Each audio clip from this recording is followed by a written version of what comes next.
সরল মুনাফার যে প্রথম অঙ্কটি রয়েছে এটি হলো, জসিম একটি ব্যাংক থেকে 6% বার্ষিক মুনাফায় 2000 টাকা ঋণ নিলে জসিমকে প্রতি বছর কত টাকা মুনাফা দিতে হবে।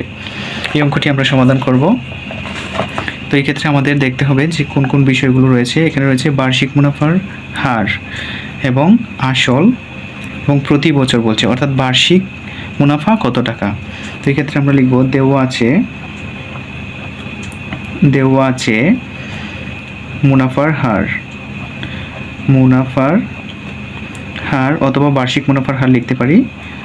বার্ষিক মুনাফার হার 6% সমান 6% এবং আসল রয়েছে এখানে 2000 টাকা। আসল সমান 2000 টাকা।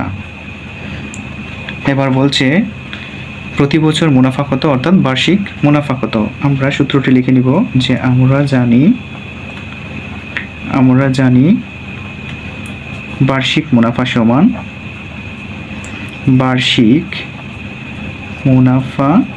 সমান আসল গুণ মুনাফার হার, অর্থাৎ বার্ষিক মুনাফার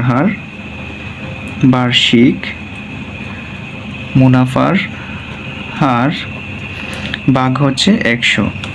এবার আমরা মানগুলো বসিয়ে দিব। আসল এখানে রয়েছে 2000 টাকা, 2000-এর জায়গায় 2000 দিয়ে দিব, গুণ বার্ষিক মুনাফার হার হচ্ছে 6%, অর্থাৎ এখানে হবে 100। বার্ষিক মুনাফার হার এখানে 6%, পার্সেন্টের জন্য আমরা আগেই 100 দিয়েছি সূত্রে। তো এখানে আমরা শুধু বার্ষিক মুনাফার হারের জায়গায় 6 বসাবো এবং নিচে 100 দিয়ে দিব। এবার আমরা যদি কাটাকাটি করি তাহলেই বার্ষিক মুনাফাটি বের হবে। 100 দিয়ে আমরা 2000-কে কাটতে পারি। 100 2000-এর মধ্যে যাবে 20 বার।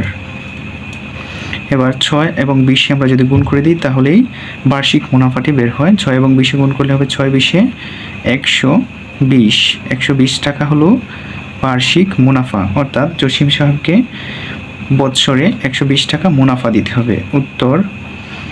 উত্তর হবে 120 টাকা।